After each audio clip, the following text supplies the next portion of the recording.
Fala galerinha, tudo bem? Voltamos aqui com a nossa Física 2 e continuamos, né, aqui ó, nos nossos fenômenos ondulatórios. A gente vai ver 3 fenômenos, tá bom? Só que é tudo mais teórico, tá? Não tem muita conta não, então relaxa. O primeiro fenômeno chama difração, tá bom? E um bom exemplo desse fenômeno é isso aqui, né? Quando eu coloco a mão na frente da boca, vocês continuam me ouvindo. É claro que por aqui é um vídeo, né? Não é tão... Não, não, não faz tanto sentido eu falar isso porque tem um microfone que capta o áudio, mas a ideia é, se tem duas pessoas conversando, mesmo quando uma delas tapa a boca, a outra pessoa continua ouvindo, quer dizer, o som ele não para ali na mão, né? Ele vai contornar a mão. Então, isso é uma capacidade que todas as ondas possuem, tá? Todas as ondas têm a capacidade de contornar obstáculos. Seriam mais ou menos isso aqui, ó. A onda seria a amarela, tá? Que são as minhas frentes de onda. Quando ela se depara com um obstáculo, daria a impressão de que ela passaria só por aqui, né? Mas não é isso que acontece. Depois que ela passa, ela acaba ó, se encurvando e atingindo regiões onde ela não atingiria antes. Porque repara que depois que ela passar por aqui, ó, o caminho dela é vir para cá. Tudo bem? Então isso é difração, é o contorno de obstáculo. É muito fácil de perceber isso no mar, por exemplo, tá bom? E toda onda difrata, belezinha? Só que, o que você tem que tomar cuidado? A difração ela só é observável se o obstáculo tiver a mesma ordem de grandeza do comprimento de onda. Então, por exemplo, vocês não conseguem ver minha boca, apesar da luz se comportar como onda. Isso significa que a luz tem dificuldade para se difratar nesse tipo de obstáculo aqui, ó, da minha mão. Por quê? Porque a minha mão ela é muito maior do que o tamanho do comprimento de onda da luz. O comprimento de onda da luz é bem pequenininho, é 10 a menos 14 metros. Então, como é muito a diferença, né, de ordem de grandeza é muito grande, a gente não consegue observar a difração.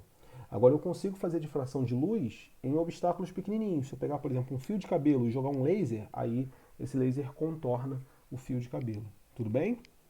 Então, toda onda difrata, só que a gente só observa se o obstáculo tiver mais ou menos o mesmo tamanho do que o comprimento da onda. Belezinha? Qual a explicação para a difração? É o que a gente chama de princípio de Huygens. O que ele fala é o seguinte, ó, se você tem uma frente de onda, cada pedacinho dessa onda é como se estivesse criando novas ondas. Então, tipo aqui, ó, se fosse isso, né, cada pedacinho criando uma nova onda. De forma que essas novas ondas que foram criadas todas juntas, ó, formariam a frente de onda seguinte. Beleza? É mais ou menos isso que ele fala no princípio de Huygens. Sendo assim, ó, quando eu tenho um obstáculo, essas partes aqui de baixo realmente não vão conseguir passar por ele. Mas as ondas que passaram por aqui ó, são fontes de onda. Então a onda vai, a frente que passou por ali ainda continua criando. E quando chegar aqui, ó, esse cara já vai, continua criando onda para cá. Ó. Então a onda ela começa a se entortar e consegue contornar esse obstáculo, tá bom? Isso aqui, galera, não é muito importante, não. É só uma explicação mesmo do porquê da difração acontecer, belezinha? E aqui a gente vai ter mais dois fenômenos, tá bom? Muito teóricos também. Primeiro chama polarização. Pessoal, o que é polarização? As ondas elas possuem direções de vibração. Eu tinha aqui uma molinha, deixa eu pegar aqui para mostrar para vocês, acho que vai ficar melhor. Então vamos lá, ó. Essa molinha aqui, ó, eu posso fazer uma onda desse tipo. Aqui eu tenho uma direção de vibração. Ela está subindo e descendo, beleza? Deixa eu botar aqui para frente para melhorar. Acho que assim fica melhor de vocês enxergarem. Então ela está subindo e descendo, tudo bem? Só que eu posso fazer uma onda para cá também, ó. Mais ou menos, tá ruim aqui, né? Pera aí. Pro lado. Então, ó, quando eu faço pro lado, a vibração é essa, tá bom? Essas ondas que eu estou fazendo são ondas polarizadas. Por quê? Elas só têm uma direção de vibração. Elas só vibram ó, ou para cima e para baixo, ou para um lado e para o outro, e assim vai, tá bom? Agora eu poderia fazer uma onda assim, ó, que vibrasse em todos os lados. Tá fazendo algo do tipo, beleza? Isso seria uma onda não polarizada.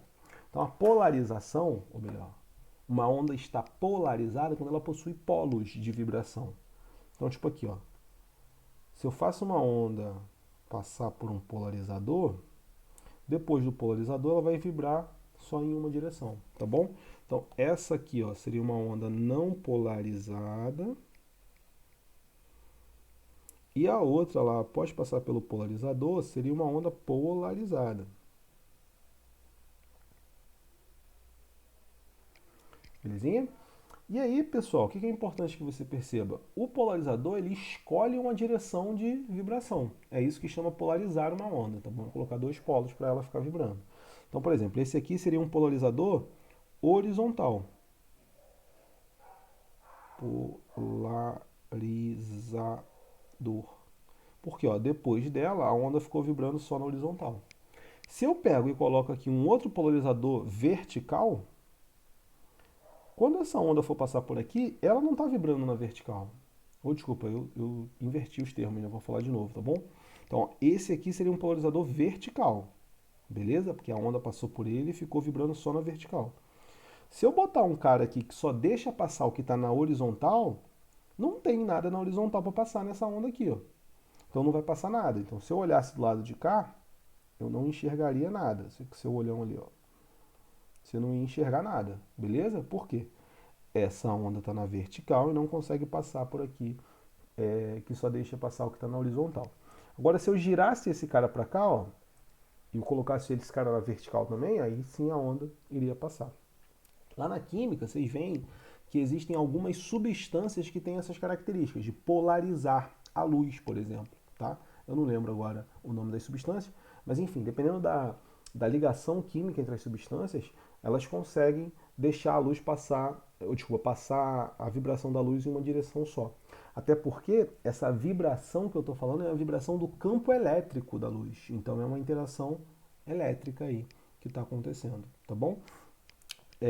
Óculos escuros, existem alguns óculos escuros que usam lentes polarizadas para diminuir a quantidade de luz que chega até você. E um óculos interessante é o óculos de cinema 3D. Uma das formas de fazer enxergar a visão. Desculpa. Uma das formas de fazer três dimensões a partir de uma tela é usar um óculos com lentes polarizadas. Cada lente com uma polarização em um sentido. Por quê? Qual que é a parada, né? O cinema 3D funciona captando a imagem com duas câmeras. Isso porque o que dá a noção de 3D pra gente, de três dimensões de profundidade, são os nossos dois olhos, beleza? Porque aí dá uma angulação quando a gente está enxergando e aí a gente consegue enxergar a profundidade. O problema do cinema é que quando você filma com uma câmera só, você coloca numa tela, mesmo você olhando com os dois olhos, você está enxergando a imagem que vem de uma câmera só. Então é como se você estivesse olhando para aquilo por um ângulo só. Então você perde essa noção de profundidade.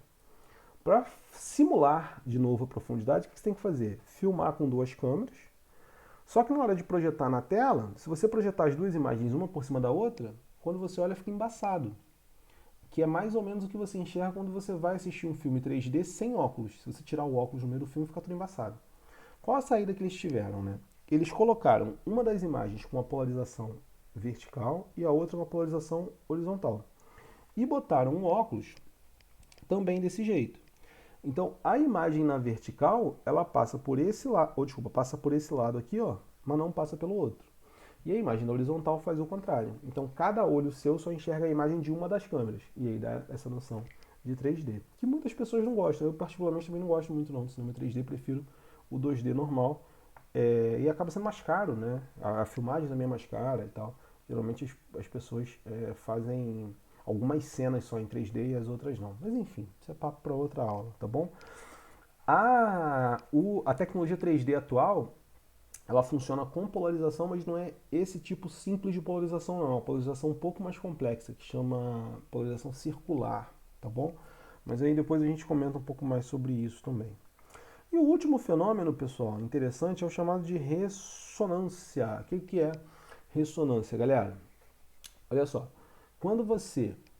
todo sistema tem uma frequência de vibração, beleza? Dá um exemplo. Se eu pego uma corda de violão e bato nessa corda, simplesmente bato nela, ela vai começar a vibrar numa frequência. Qualquer pessoa que bater na corda vai vibrar sempre naquela mesma frequência, porque aquela é a frequência natural de vibração dela, beleza? O que eu quero dizer é o seguinte, isso acontece com todo o sistema, com a mesa, com a caneta, com o computador, todo mundo tem uma frequênciazinha natural de vibração, tá bom? Se você excitar um sistema, ou seja, jogar uma onda nesse sistema naquela frequência natural dele, ele vai vibrar cada vez mais, cada vez mais, cada vez mais, cada vez mais. Beleza? Um bom exemplo é o balanço. Vou usar a molinha aqui como balanço, tá bom? Só para vocês entenderem o que eu estou dizendo. Então, olha só. Se eu pegar uma pessoa se balançando e começar a empurrar de qualquer jeito, acabou a brincadeira, né? Mas agora, se a pessoa estiver se balançando e, ó, quando ela chegar aqui, eu empurrar. Quando ela chega... Continua não tendo brincadeira, mas é que está muito rápido, eu não estou conseguindo acompanhar. Mas enfim, se toda vez que a pessoa chegar aqui, eu empurrar. Aí chegou aqui de novo, eu empurro de novo. Chegou aqui de novo, eu empurro de novo. Chegou aqui de novo, eu empurro de novo. Se eu empurrar na frequência certa, a pessoa vai cada vez balançar mais, mais, mais, mais, mais, mais, mais. É mais ou menos isso que é uma ressonância. Quando você mexe no sistema na frequência certinha dele, ele vai cada vez balançar mais, balançar mais. No caso do sistema qualquer, a amplitude vai aumentar cada vez mais da vibração, tá bom? Isso pode, por exemplo, quebrar o sistema, que é o que acontece quando tem uma taça, né? Aquele pessoal que quebra taças de cristal gritando. Não é qualquer um que grita e quebra. Por quê? Só quem grita naquela frequência certinha para que ela comece a se mover cada vez mais rápido, cada vez mais rápido, cada vez mais rápido e pum, quebra. Beleza?